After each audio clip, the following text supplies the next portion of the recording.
up with things in the Middle East. But from everything that I've seen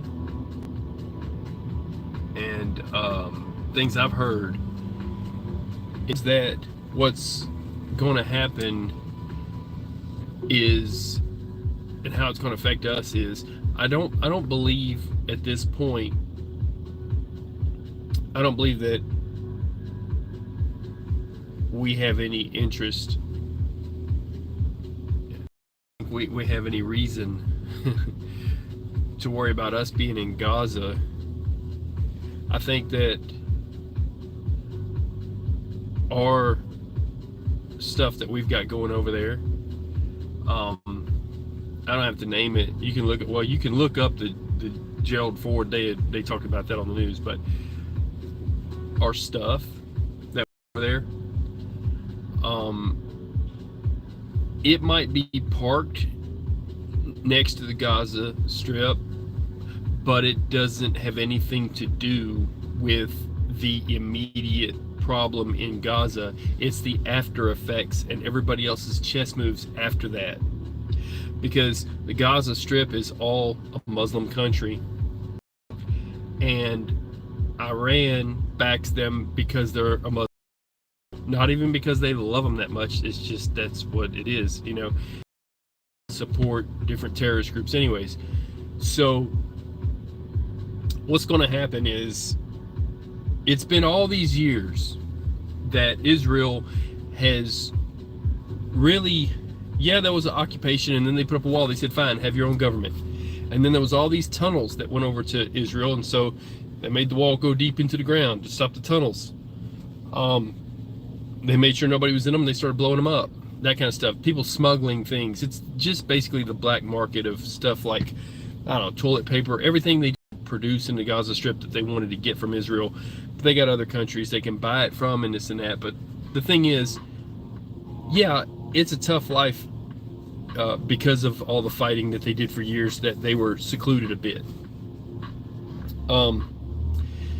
But there's a couple million people there in the Gaza Strip, and all these years where Israel would be, their people would be just having coffee at a coffee shop, and then all of a sudden rockets are flying over. And they do have an Iron Dome system that shoots it, but then shrapnel can come down and hit something, and sometimes rockets do get through, whether they want to admit it or not. You see it. So now that they've had this incursion where those people, some people believe they were allowed to go over the wall. Some people are like, there's no way they defeated all that security. Had a bulldozer in places push it down, and in 20 something different spots, 20 or 22 different spots, that they breached the wall, and that the cameras were basically turned off or defeated. Well, and then hang gliders, people in hang gliders gliding over, they all had in their pockets maps and things of how to defeat Israeli tanks in their weak spots, you know, laminated little pieces of paper they all had on them. They had all these other things that they were given as intel on how to do what they were doing. It was well coordinated. It was definitely the government of Hamas and all that.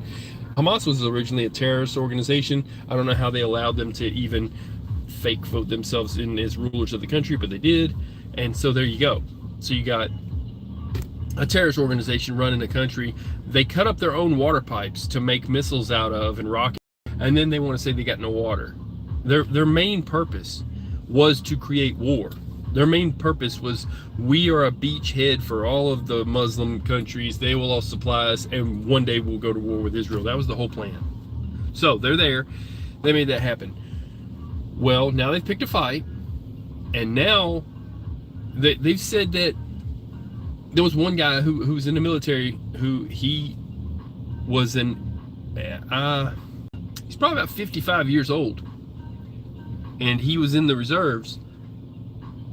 But when they call in Israel, when they call their reserves up, everybody doesn't always come. There's usually about a 90-something%, you know, amount of people that show up for muster, and roll call, and they're like, okay, yeah, we're going to do these exercises or whatever they need.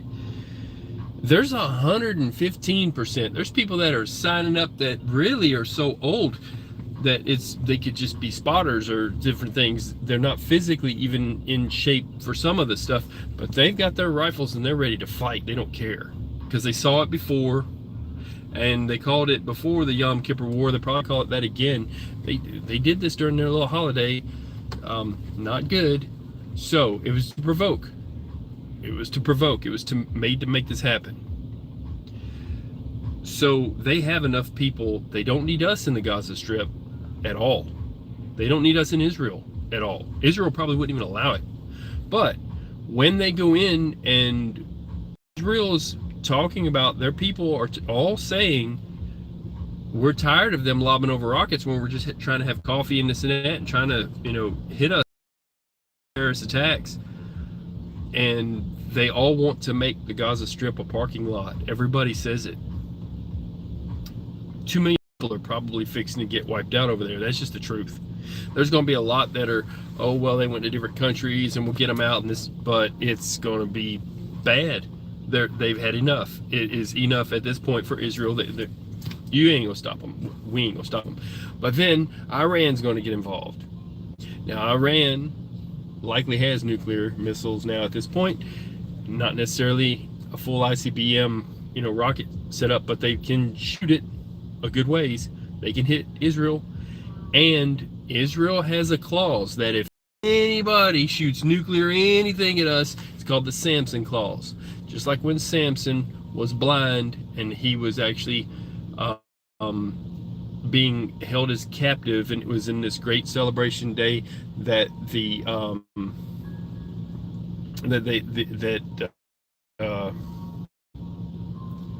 man, see, the name escapes me now, but the Philistines, they were all on top of this building and all in this building, and he was with this little boy who was going to lead him around, and he says, I need you, because they were mocking him. They're like, look, see, there's our biggest enemy. We blinded him. We made it where you can't see, and he basically see how powerful we are. We even have our enemies in the streets and they can't hurt us. That was the whole plan. So he prayed to God, and he went into the building, and he told the boy, lead me into the building and put me next to the pillar. And there was 2 pillars that were enough to him. He had him lean against the pillar. He said, now you go and get out of here. And he told him what he was going to do. He pushed over the pillars, killing himself. He asked for God for strength one last time. Killed himself, but it also killed more of his enemies in one day than he had ever killed in his entire life. In all of his battles where he didn't have any weapon, he grabbed the jawbone of an ass and went to it. That's Samson. So, okay. In that same way, there's a Samson clause that's written into the Constitution. It's called the Samson clause. What happened when Samson did that? He's like, hey, I'm going to die. I'm taking everybody out here, So in order to take out all their enemy, if Israel is ever hit with a nuclear weapon, the Samson clause says they must, by law, send nuclear missiles in that direction. That will happen. If Iran uses any amount of nuclear, it's in their constitution, they have to. They're not changing it either. So there will be an exchange. Iran's already said they know there will be. Other countries, or I'm sorry, not Iran, it was actually Hamas had said it will be. Okay, I saw the video on that. And all the people in the Palestinians in the Gaza Strip were, I ain't gonna say every single one, a lot of the Christians being persecuted and killed by their own people. But a lot of the people, and by the way, Hamas missiles are all failing, a lot of them, and shooting down and killing their own people too. So a lot of the people that are in the Palestinian group there that are under Hamas in the Gaza Strip, so that you get it all worked out, a lot of the people in the Gaza Strip are going to die and are dying from their own.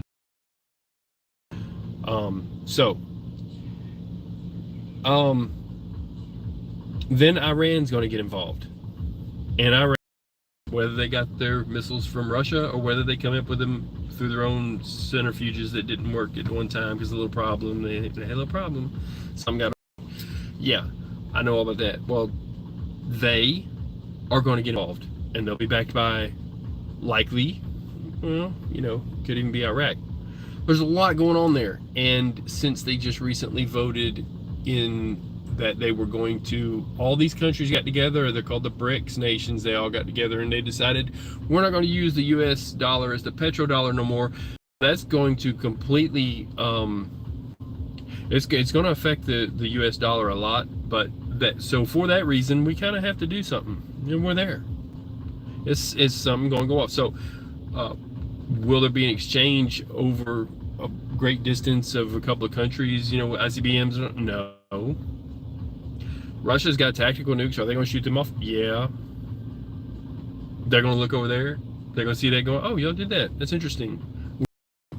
And then there'll be more problems, so because they can't afford to lose you down there, but there's also the strategic part of it, and they have to be able to get to their fleet, and they want the Black Sea. So, nothing's going to stop Iran. Russia's going to keep going until they keep going. They're losing about anywhere from 1,000 to 1,500 men a day, and they don't care. It's a war of attrition at this point. They can't afford to stop, and they're going to start sending bigger stuff at it once they see tactical nukes going off at other places. If they already got them on the battlefield, but they're going to see that. They're going to see that, and they're going to say, us too. And then some things will happen. I don't think they're going to completely take Ukraine, but I think they're going to use some stuff. And so it's going to affect our supply chain over here. That's all. That's it, and that's all. Bottom line, everything's shaping up. There will be, it's not going to be a complete World War III. It is going to be a broader war than what it already is. It's not going to be intercontinental ballistic missiles between Russia and US, nothing like that. But there will be tactical nukes, which is just bad too, you know, and something's going to pop off so bad, and it will be that Israel's not going to have it anymore. They're going to say, save we can. You know, they've got these bombs that they stopped using. They'll probably start using them again. They want them to use them again. They're like, they have these bombs that are knock bombs or thumper bombs. They drop them on the top of the buildings in the Gaza Strip, where the Palestinians and Hamas and all are, and it basically it's a detonation that basically wakes everybody up in the building and says, y'all need to get out because we're fixing to actually hit this building with a real bomb. And a few minutes later, whatever. But they stopped using them because it was giving a warning to the terrorists to actually leave. The terrorists are actually, they've got missiles in the bottom of hospitals. And Israel's like, okay, well then we got to take out a hospital. They don't make much difference because they see it and they know where it's at and they got to take it out. I don't know if they'll even be using knock bombs at this point from what happened, and they went in there and did all that bad stuff. I don't have to tell you about it. You can look it up or just don't. Just know that it was bad. A lot of civilians, they did bad things. It was evil. So, that's going to happen, that they're going to, you know, they have those knock bombs. I don't even think they'll use those. I think that they are ready to make everybody over there saying it, make the place a parking lot. I think they'll make it an airstrip is what I think. So, you can have thoughts on it. I'm just telling you it's going to disrupt things that you can get over here. Anything that is from overseas, there'll be, metals will go up. So if you're trying to recycle copper, this and that, anytime there's a war, y'all know this, you should know this. It goes all the way back to, you can look at the pictures from over here from World War II where people, those actresses that were all, you know, saying donate to the war effort, and you know, they had a wooden bumper on the back of this one car, and this one lady who was a movie star saying, with the sign on the back of her car that said, drive carefully, I donated my bumper to the war effort. There's going to be a shortage of steel and that kind of thing, or steel will go up in value, but it'll also be being used.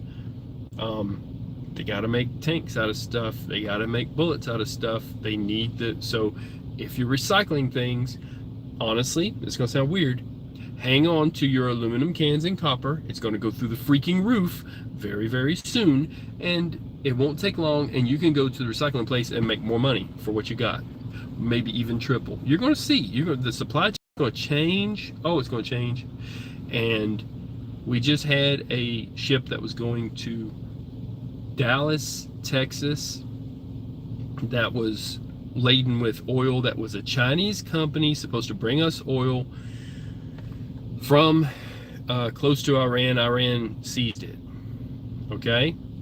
Going to Houston. I'm sorry. It was going to Houston, Texas. My bad. My bad. So, either way, Texas. That's our supply. They're jacking with. That happened. Don't. I'm gonna tell you. I think that even with China, the way they're going to get involved in it, it's going to be a little different. Don't expect your order from China to come through quickly once you start ordering stuff online. I wouldn't. Move, by the way, is just like everything else China has. It's got a front. It's a front for them to send back information to the government. That app is just as bad as the TikTok, is just as bad as the rest of them. But you'll find that if you order stuff from China, it's going to be late very soon. Lots of things are going to be harder to get. Ammunition's gone up in price. One guy was talking about it was $1 a round. I don't think that there will be any type of an incursion into the 48 states. I do think that they're messing with things, and they'll probably, you know how they do. I mean, look at what Japan did with Hawaii, knowing that we had a fleet there. There's going to be places that they're going to try to get to us one way or another. Try to provoke things. That's what the whole thing was, a provocation against Israel to start this off.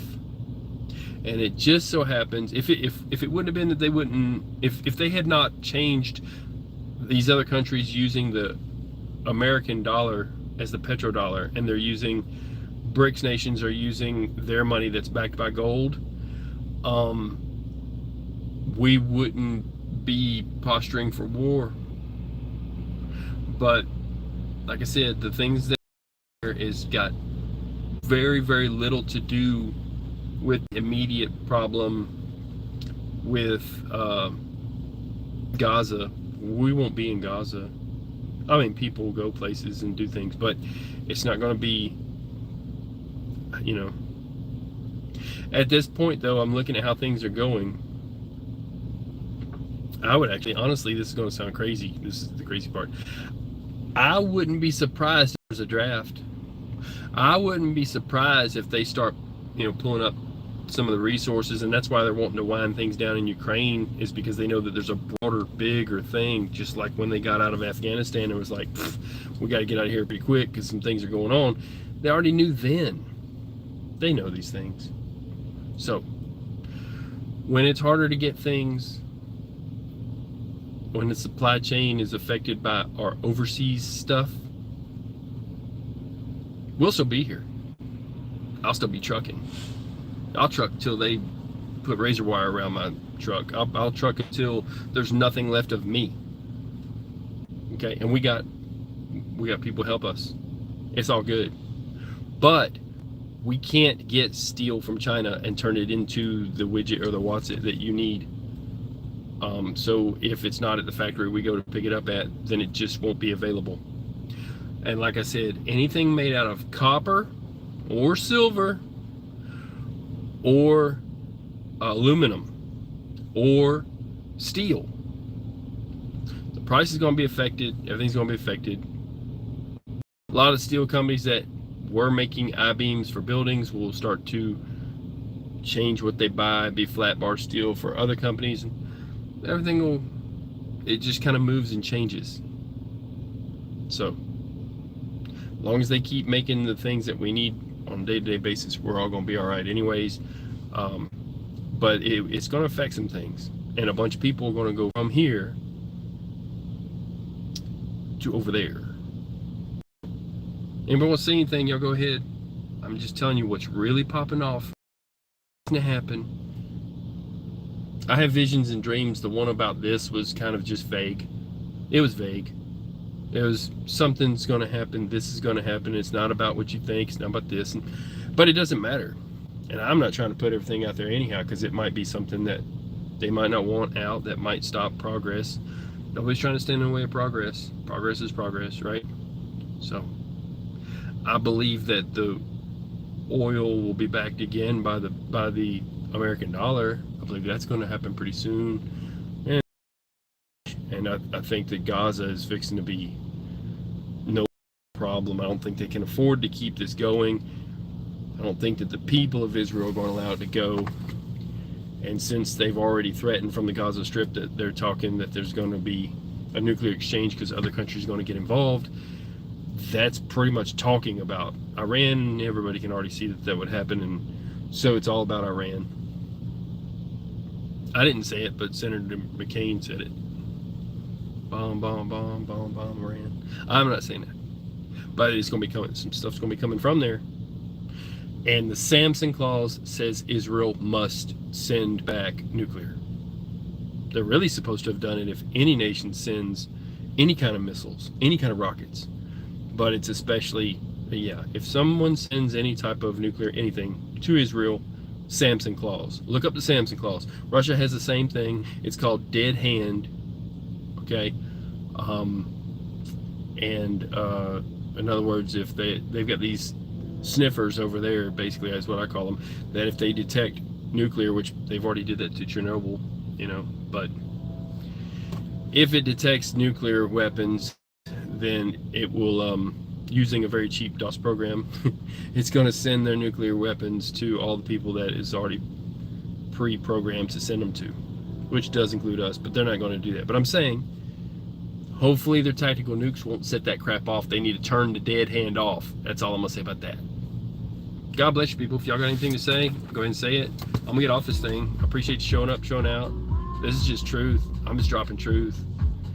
It's not going to be exactly a World War III. We're already watching wars. It's going to be big, though. Appreciate the like. I just got here. I ain't even done nothing yet, right? I am fixing to go to work. Can't sit still. I got to make $1 today because yesterday I only made 50 cents, right? So things are getting better, and then they're going to get worse, and then they're going to be different. That's what I was shown. There won't be a ground invasion, I don't see, of Iran, and that's what I was shown. But there's going to be a little something there. So, God bless you, people. I'm getting off. Have a good night or day if you're starting. Y'all be careful. Peace.